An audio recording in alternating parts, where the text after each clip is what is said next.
जय हिंद दोस्तों, स्वागत है आपका।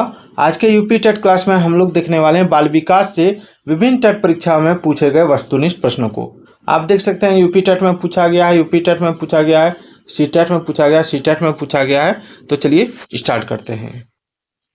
पहला सवाल आपके स्क्रीन पर, संवेग की उत्पत्ति डैश से होती है, किससे होती है? इसमें आंसर दे दिया गया है। ठीक है, इसमें आंसर दे दिया गया। ये युक्ति पब्लिकेशन की किताब है, याद रखिएगा, जो बहुत ही अच्छी होती है किसी भी टेट परीक्षा के लिए।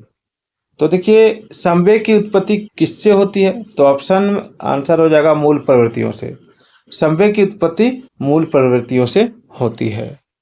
अगला है, किशोर अवस्था में संवेगों की तीव्रता किस प्रकार प्रकट होती है?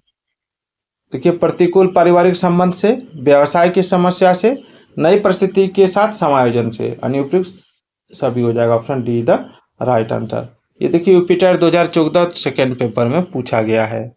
अगला, विकास का सिर पदाभिमुख दिशा सिद्धांत व्याख्या करता है कि विकास इस प्रकार आगे बढ़ता है। तो विकास कैसे आगे बढ़ता है? तो विकास आगे बढ़ता है आपका सिर से पैर की ओर, सिर से पैर की ओर। चलिए, निम्नलिखित में से कौन सा बाल विकास का एक सिद्धांत है? निम्नलिखित में से कौन सा बाल विकास का एक सिद्धांत है?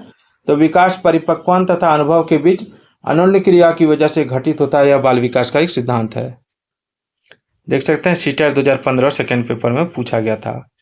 पूर्व विद्यालय में पहली बार आया बच्चा मुक्त रूप से चिल्लाता है। 2 वर्ष पश्चात वही बच्चा जब प्रारंभिक विद्यालय में पहली बार जाता है तो अपना तनाव चिल्लाकर व्यक्त नहीं करता, अभी तो उसके कंधे व गर्दन की पेशियां तन जाती हैं। उसके इस व्यवहारिक परिवर्तन का क्या सैद्धांतिक आधार हो सकता है? आंसर क्या होगा? आप यहाँ देख सकते हैं, सीटेट 2014 में पूछा गया सवाल है, जो आपके लिए फर्स्ट पेपर में पूछा गया था। तो इसका आंसर क्या होगा? तो देखिए, इसका आंसर हो जाएगा आपका ऑप्शन बी, विभेद व एकीकरण विकास के लक्षण है उस बच्चे में। अगला, मानव विकास को क्षेत्रों में विभाजित किया जाता है जो डैश है। तो मानव विकास को पहले शारीरिक, फिर संज्ञानात्मक, फिर संवेगात्मक और फिर सामाजिक मनोवैज्ञानिक क्षेत्रों में विभाजित किया जाता है। चलिए आगे बढ़ते हैं। निम्नलिखित में से कौन सा विकास का सिद्धांत है? निम्नलिखित में से कौन सा विकास का सिद्धांत है? तो विकास का सिद्धांत जो है, आप यहाँ देख सकते हैं, विकास का सिद्धांत हो जाएगा आपका ऑप्शन ए, सभी की विकास दर समान नहीं होती है। ये विकास का सिद्धांत है। ठीक है, विकास कभी ना समाप्त होने वाली प्रक्रिया है। यह विचार किससे संबंधित है? तो यह विचार निरंतरता का सिद्धांत से संबंधित है। आगे सिद्धांत के रूप में रचनावाद दुनिया के बारे में अपना दृष्टिकोण निर्मित करने में शिक्षार्थी की भूमिका पर बल देते हैं। सिद्धांत के रूप में रचनावाद जो है, दुनिया के बारे में अपना दृष्टिकोण निर्मित करने में शिक्षार्थी की भूमिका पर बल देते हैं। विशेष अवधि के दौरान विकास प्रगति करता है, लेकिन इस अवधि में समायोजन के लिए विराम करता है। तो यह विकास के निम्नलिखित किस नियम को अनुसरित करता है? तो यह चक्राकार प्रगति का सिद्धांत के नियम को अनुसरित करता है। ये एचटेट में पूछा गया सवाल है।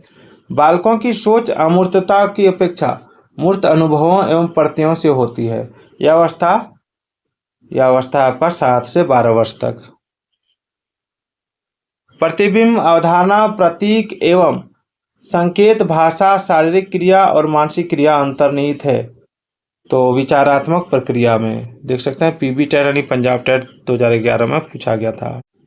फिर अगला सवाल है कि एक 6 वर्ष की लड़की खेलकूद में असाधारण योग्यता का प्रदर्शित करती है।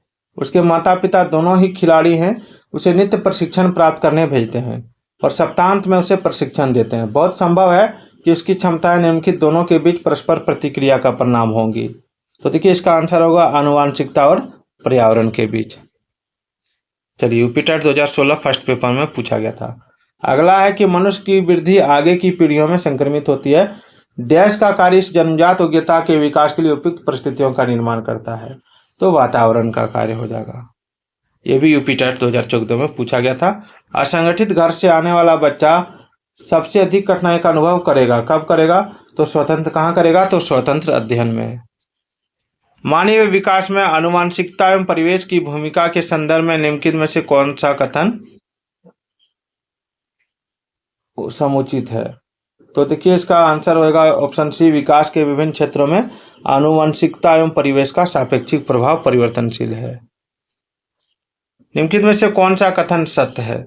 अनुभव मस्तिष्क के विकास को प्रभावित नहीं करता, विद्यालयीकरण का बुद्धि पर कोई प्रभाव नहीं पड़ता, ये दोनों कथन असत्य है। आगे देखिए, आगे है आनुवंशिक बनावट व्यक्ति की परिवेश की गुणवत्ता के प्रति प्रतियोगात्मकता को प्रभावित करती है, ये हो जाएगा आपका ऑप्शन सी। सीटेट 2014 में पूछा गया था। निम्नलिखित में से कौन सा मुख्य रूप से आनुवंशिकता संबंधी कारक है? तो आंखों का रंग। चलिए, एकल अभिभावक वाले बच्चे को पढ़ाते समय शिक्षक को क्या करना चाहिए? तो शिक्षक को, एक मिनट, ये वाला आंसर नहीं है। शिक्षक को इस तथ्य को अनदेखा करना चाहिए और इसे बच्चे के साथ अन्य बच्चों के समान व्यवहार करना चाहिए। प्रकृति पालन पोषण वाद विवाद के संदर्भ में निम्नलिखित कथनों में से कौन सा आपको उपयुक्त प्रतीत होता है?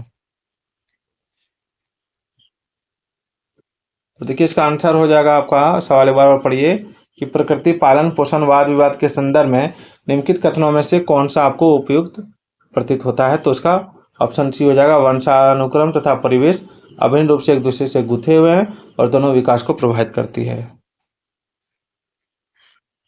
अगला है, एक विद्यार्थी मेडिकल कॉलेज में दाखिला लेने के लिए कठिन परिश्रम करता है ताकि वह प्रवेश परीक्षा में उत्तीर्ण हो सके।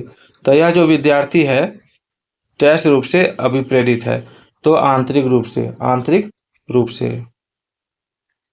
अगला, एक अध्यापक किसी भी समूह में समुदाय आधारित व्यक्तिगत विभिन्नताओं को समझ सकता है। तो भाषा एवं अभिव्यक्ति के आधार पर। आनुवंशिकता को एक डैश सामाजिक संरचना माना जाता है, तो इसको माना जाता है अस्थायिक सामाजिक संरचना। निम्नलिखित को सुमेलित कीजिए।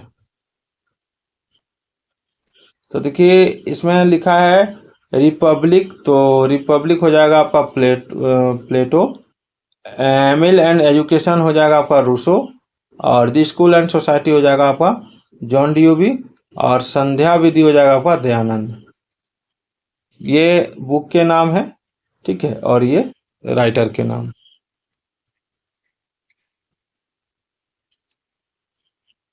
माता पिता से स्थानांतरित होने वाले लक्षणों को क्या कहा जाता है?